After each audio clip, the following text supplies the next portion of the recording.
We often think of partition between India and Pakistan as an event that took place due to religion. But there have been recently declassified documents from the Whitehall archives that give a totally unexpected reason for partition. Among these declassified documents, there is a report prepared by the Post Hostilities Planning Staff of the War Cabinet, prepared for Winston Churchill. And that document predicts that by 1950s, the Soviet Union is the only major power that could threaten British interests in India and in the Indian Ocean. To understand how this theory took hold, we have to go back to the 19th century. And at the time, there was this theory proliferating called the Great Game. For decades, the Russian Tsars had been expanding their empires southward. They had incorporated the Muslim sultanates of Kokand, Bukhara, and Khiva, including the beautiful major cities of Tashkent and Samarkand. And suddenly, the Russian bear was sitting only a few hundred miles from the border of Kashmir. For the British Empire, the Northwest Frontier Province became the most sensitive border in the world. The British fought 3 wars in Afghanistan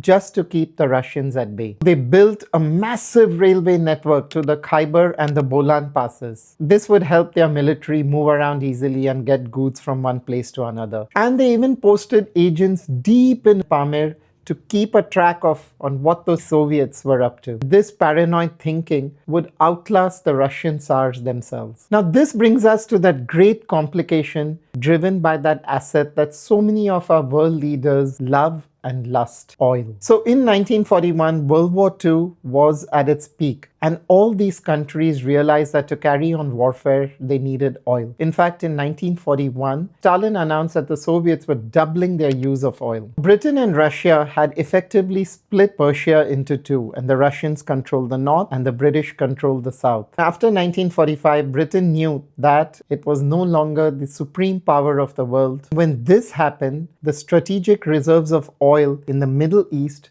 were dangerously exposed to Russia. Meanwhile, there were massive changes in India and the political ground was shifting under the British feet. At the time, the concept of partition was still very nascent stage and nobody even took it seriously. The idea of Pakistan was floated by this guy called Rahmat Ali in a 1933 paper he published in Cambridge called Now or Never, and it made the case for Pakistan without the I, which was Punjab, Afghanistan, Kashmir and Balochistan. And he said that we need the separate country for the Muslims. Muslims in India laughed this proposal out of the room, and even Jinnah's Muslim League won only 108 seats, which is about 25% of the total seats reserved for Muslims in the provincial election. So Pakistan wasn't even a thing then. But then the British got involved, and as I will show you, that senior leaders did a bunch of things to further this concept of Pakistan along. The Indian National Congress largely ruled over the provincial government. But then they made a strategic error. When World War II started, Gandhi made the decision to resign from the government so that he could send a signal that I'm actively opposing the British war effort. But when you resign from a government, you're no longer at the table where the decisions can be made. The British exploited this political vacuum. They stepped in and then they worked actively with Jinnah to advance the cause of Pakistan. Jinnah and the Muslim League were the only party who told the British, hey, you know what? We got your back. Gandhi and Nehru,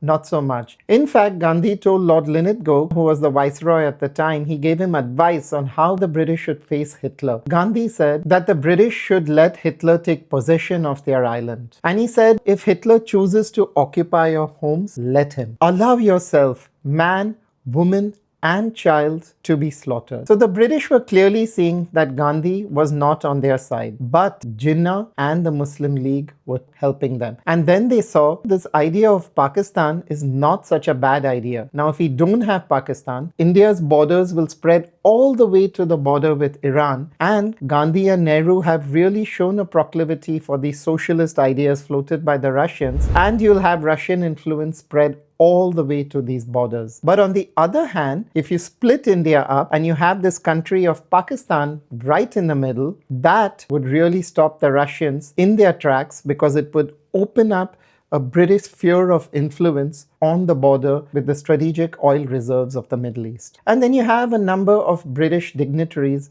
making the case that, hey, we need this Pakistan. For example, there's Lord Wavell, who served as a viceroy from 1943 to 47. He called Gandhi shrewd, devious, and malevolent. So not a fan. He called Nehru intelligent and courageous, but unbalanced. So again, lack of trust. And he called Jinnah unhappy, self-centered, and lonely, but dependable. By the 1940s, he had really come to believe that the Muslims wouldn't be safe in a land where they were outnumbered by the Hindus. So, on one hand, you have the British, who are now convinced of the strategic need for a separate Pakistan, and you have this ambitious man who would leave no stone unturned to make sure that his vision of Pakistan came to life. And then, when these two forces came together and the Congress had resigned from the provincial government, you find this perfect confluence of factors that resulted in the creation of Pakistan. There was Sir Olaf Caroe, who was very influential in the partition. He was a former governor of the Northwest Frontier Province. He wrote a book, Wells of Power, which I have also linked to in the description below. And in this book, he identifies 5 bricks that would help the British fight Soviet Russia: Turkey, Iran, Iraq, Afghanistan, and a newly created Pakistan. And he said if the British Commonwealth and the United States were to maintain their presence in these strategic oil reserves in the Middle East, the best place to do that would be from Pakistan. So there was religious animosity that resulted in the creation, but there were also these hard political calculations driven by the need for oil and military power in these strategically important corridors of the world. And the British Empire faded after the Second World War, but this vision that was laid out became American policy almost seamlessly. You see this in 1951 when Pakistan joined the Southeast Asia Treaty Organization, and also in the Baghdad Pact in 1955. When the Soviet Union invaded Afghanistan, the United States once again leaned on the territory of Pakistan from where they were to launch their offense against the Soviet Empire. Today, as we read news about all the things that countries are doing to get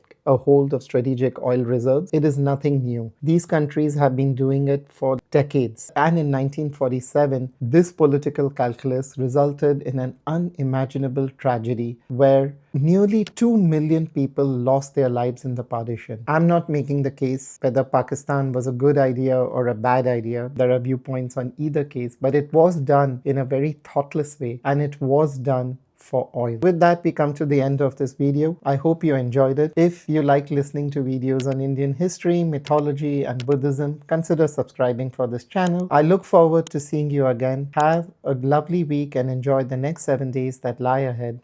Bye.